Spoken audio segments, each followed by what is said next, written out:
Imagine reaching a sealed stone coffin beneath an Egyptian pyramid.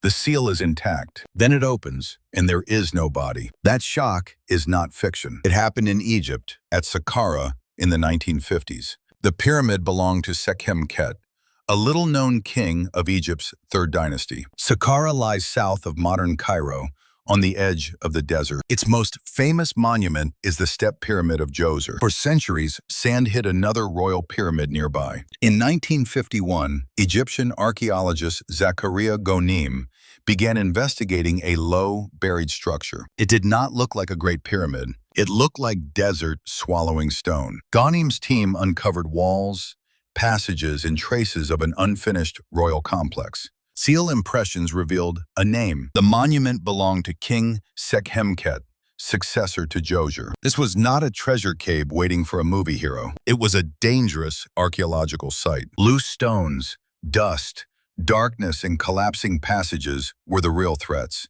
There were no proven arrow traps in Egyptian pyramids. No swinging blades are known from excavation records. Pyramid security relied on architecture, blocking stones, and concealment. The builders placed the entrance on the north side. A corridor descended into the bedrock. The team followed it down toward the burial chamber. The deeper they went, the less romantic the work became. Men cleared rubble by hand. Every meter meant heat, dust, and the risk of falling stone. The pyramid had never been completed above ground. Sekhemkhet likely died before his monument was finished. Yet the underground system was far more developed. There were galleries and storage rooms cut into the rock. Archaeologists found objects, ceilings, and remains of ancient funerary equipment. These were evidence, not treasure piles. Some finds carried Sekhemkhet's royal name. That mattered more than gold. It proved the buried structure had a real owner. The greatest discovery waited in the burial chamber. At the center stood a sarcophagus made from alabaster. It was carved from a single block of stone. This coffin was unusual.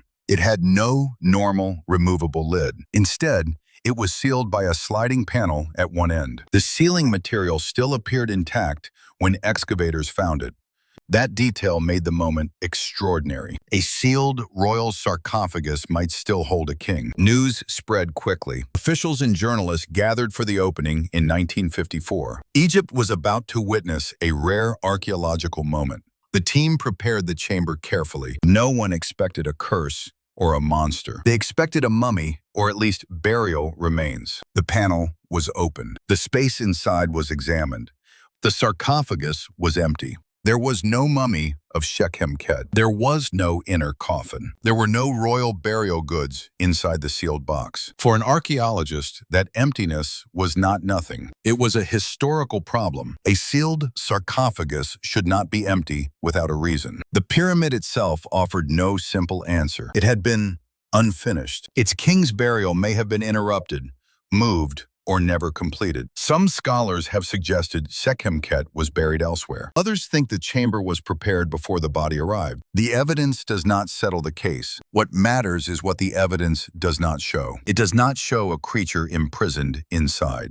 It does not show a supernatural chamber. It shows a royal monument frozen during an unfinished ancient project. It shows engineers, workers, priests, and administrators. It shows a kingdom dealing with death and power. The idea of a thief entering such a place is still useful. It reveals what pyramids were really built to resist. Not monsters, but human intrusion. A thief would first face confusion. Egyptian pyramids often hid entrances or blocked passages. Heavy stone plugs could stop progress for hours, days, or forever. The Great Pyramid of Khufu used massive blocking stones. Other pyramids used portcullis slabs and sealed corridors. These were practical defenses made by engineers. They were not perfect. Most royal tombs in Egypt were robbed in antiquity. Ancient thieves were patient, organized, and often well-informed. The wealth of royal burials was a powerful temptation. Gold, jewelry, furniture, and ritual objects could be melted or reused. A tomb was both sacred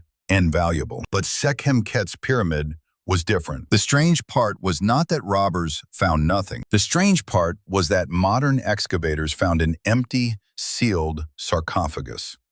The walls did not reveal a secret prison. Early Third Dynasty royal pyramids did not have the later pyramid texts.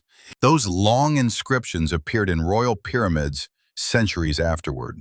Still, signs mattered everywhere. Names on seal impressions identified kings, officials, and storage areas. Archaeologists read those marks like fingerprints from the past. To an intruder, they might look like mysterious symbols. To historians, they are administrative evidence. They tell who controlled the place and when. The chamber at Sekhemket was not empty because builders lacked skill. The project shows major planning and labor. The unfinished state points to a reign cut short. Sekhemket probably ruled only a few years. Exact dates remain debated. His pyramid never reached the scale intended by its designers. That makes the underground chamber feel more human. It is not a trap in a legend. It is a construction site abandoned by history. Imagine the workers stopping. Imagine the supply lines ending. Imagine a royal burial plan suddenly losing its purpose. Those images are not recorded in a diary, but the unfinished stones prove the work stopped. The monument itself is the surviving witness. Saqqara Gonaim understood the importance of the find. He published his discoveries and brought attention to the buried pyramid. His work remains central to Sekhemket's story. The adventure did not end with the opening. The empty sarcophagus kept raising questions. Every answer created another possibility. Was the king buried somewhere else at Saqqara? Was the sarcophagus symbolic? Did later activity disturb what looked sealed? Archaeology often ends this way, not with a golden answer, with evidence strong enough to destroy myths, but incomplete enough to preserve mystery. So, what waits inside a never-opened pyramid? Historically,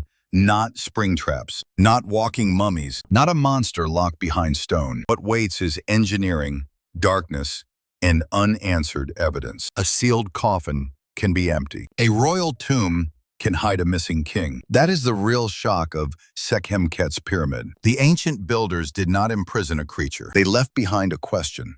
And after thousands of years underground, that question is still sealed inside the story.